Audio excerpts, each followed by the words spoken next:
Hello दोस्तों, नमस्कार। मैं बलवान सिंह। आज मैं आपके सामने redeployment of surplus staff, creation या सरेंडर ऑफ पोस्ट के बारे में जो रेलवे बोर्ड की इंस्ट्रक्शन है उन पर ब्रीफ करूँगा। हमें मालूम होना चाहिए कि सरप्लस स्टाफ कैसे डिक्लेयर होता है। उसमें 3-4 रीजन हो सकते हैं। किसी भी मौके पे स्टाफ सरप्लस डिक्लेयर होने के मामले में या तो टोटली और पार्शली कोई एक्टिविटी क्लोज हो गई हो, या वर्किंग मेथड में कोई चेंज आ गया हो। तीसरा, कोई जैसे इंट्रोडक्शन ऑफ मॉडर्न टेक्नोलॉजी। और चौथा, टोटल और partial outsourcing of some activity. इन तरीके से कहीं पर भी पोस्ट या स्टाफ सरप्लस होता है। इसमें रेलवे बोर्ड के कुछ निर्देश हैं, कुछ डायरेक्शंस हैं कि किस तरीके से हमें सरप्लस पोस्टों को डील करना है और किस तरीके से हमें सरप्लस स्टाफ को रीडिप्लॉय करना है।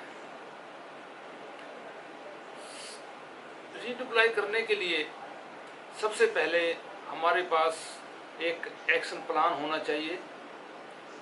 जो लोग सरप्लस डिक्लेयर किए गए हैं स्टाफ, उनका हमारे पास पूरा बायोडाटा, जैसे कि नाम, क्वालिफिकेशन, किस पोस्ट पे हैं, किस ग्रेड में हैं, कब रिटायर होने वाले हैं, तो ये सारी डिटेल हमारे पास एकदम से मेंटेन करना होगा। और उसके लिए सबसे पहले हमें ये देखना होगा कि जो लोग अगले 3 साल के अंदर रिटायर होने वाले हैं, उनको हमें सेम स्टेशन पे रीडिप्लॉय करने का प्रयास करना है। और अगर किसी कारण सभी लोग जो 3 साल में रिटायर होने वाले हैं तुरंत हम रीडिप्लॉय नहीं कर पा रहे, तो जो लोग अगेंस्ट वैकेंसी रीडिप्लॉय हो गए वो ठीक है। जो कुछ बच गए हैं उनको हमें तुरंत जो है सुपरन्यूमरी पोस्ट क्रिएट करके उनको एडजस्ट करना होगा, और जो पोस्टें खाली होंगी उनको सरेंडर करके अपना जो पैसा है वो वैकेंसी बैंक में जो भी प्रोसीजर है उसके अनुसार जो ट्रांसफ़र करना होगा। ये हमें देखना होगा कि जो तो पोस्टें या स्टाफ जो डायरेक्ट रिक्रूटमेंट वाली जो पोस्टों पे लगे हैं, तो उनको पोस्टों को तुरंत सरेंडर करने में हमें कोई प्रॉब्लम नहीं होती। स्टाफ को रिडिप्लॉय किया और पोस्टों को सरेंडर कर दिया। लेकिन कुछ ऐसी स्टाफ हमारे पास होते हैं जो इंटरमीडिएट ग्रेड में होते हैं या अगेंस्ट प्रमोशन कोटा होते हैं, तो उनको थोड़ा सिस्टमेटिक हमें पोस्टों को सरेंडर करना होगा स्टाफ को रिडिप्लॉय करके।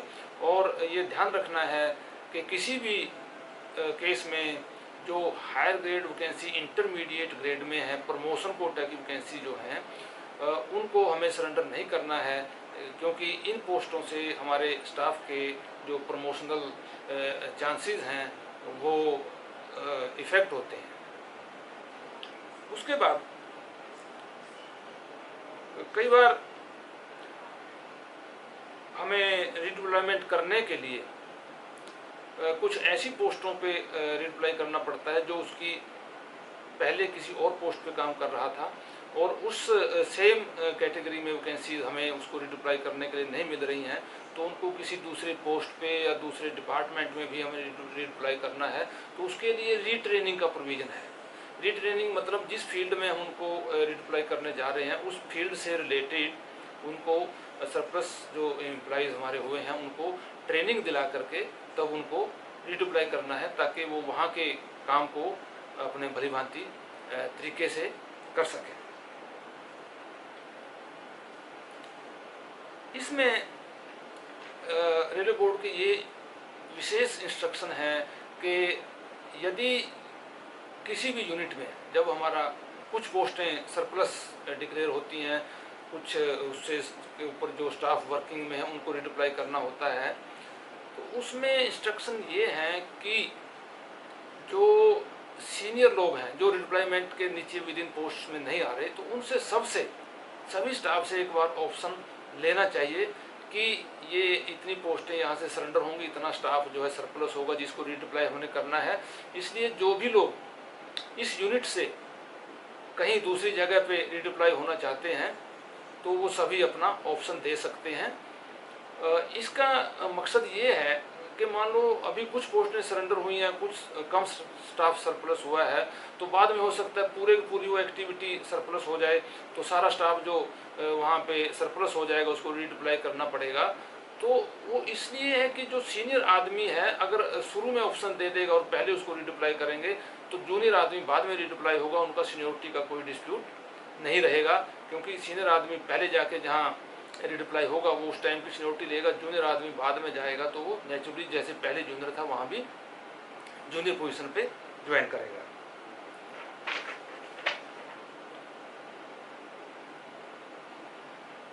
जो इसके लिए इंस्ट्रक्शन है सरप्लस स्टाफ को रिडिप्लाई करने के लिए, उसमें ये है कि हर केस में 6 महीने के अंदर अंदर जो है सरप्लस स्टाफ को रिडिप्लाई करने का काम कर देना चाहिए।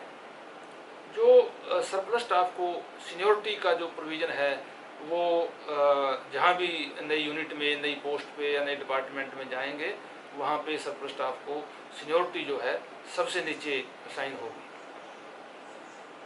एक इसके अंदर सरप्लस स्टाफ में जब किसी केस में एक स्टेशन से दूसरे स्टेशन पे उसकी पोस्टिंग हो जाती है रिडिप्लॉयमेंट में, तो उसको क्वार्टर पिछले स्टेशन पे क्वार्टर रोके रखने का भी प्रोविज़न है, जिसमें कम से कम ये ज़्यादा से ज़्यादा जो है 2 साल तक के लिए उसको क्वार्टर रोकने की परमिशन दी जा सकती है, या फिर नए स्टेशन पे जो जब उसको क्वार्टर मिल जाए दोनों में से जो भी पहले है उतना समय के लिए पुराने स्टेशन पे उसको क्वार्टर रोके रखने की परमिशन दी जा सकती है। और ये चीज़ ज़रूर फिर से ध्यान रखना है कि जहाँ पोस्टें प्रमोशन कोटा की हैं उनको सरेंडर नहीं करना है। इसके साथ में जो पोस्टें हम सरेंडर करेंगे इस तरीके से कि कोई एक्टिविटी क्लोज हो रही है, तो उसके लिए रेलवे बोर्ड ने नई इंस्ट्रक्शन 2016 में एक दी थी कि आपको हर डिवीज़न में, हर जोन में या हर वर्कशॉप में एक pool of surrendered post maintain करना है। पूल ऑफ सरेंडर्ड पोस्ट में एक नए तरीके से पोस्टों को सरेंडर्ड पोस्टों को ऐड करने का एक प्रोविज़न बनाया गया है, जिसमें हर फाइनेंशियल ईयर में अप्रैल के महीने में डिवीज़न में डीआरएम्स के द्वारा ब्रांच ऑफिसर्स के कंसेंट से लेकर के ये देखना है, रिव्यू करना है सैंक्शन कैडर्स का कि और जहाँ भी वैकेंसीज खाली पड़ी हैं, लंबे समय से भरी नहीं गई हैं और जल्दी भरे जाने का कोई प्रोविज़न भी नहीं है, तो उन पोस्टों को surrendered pool of surrendered post में डालना है और अकाउंट से कंसल्ट करके उन पोस्टों को बुक ऑफ सैंक्शन से डिलीट कर देना है। वो पोस्टें जो है वो पूल ऑफ सरेंडर्ड पोस्ट में जमा होंगी और ऐसे ही हर एक्टिविटी की पोस्टें उस पूल ऑफ सरेंडर्ड पोस्ट में जमा होती रहेंगी। उसका हमें इसमें जमा करते वक्त जो है कोई मनी वैल्यू या कुछ ऐसा कैलकुलेशन नहीं करना है।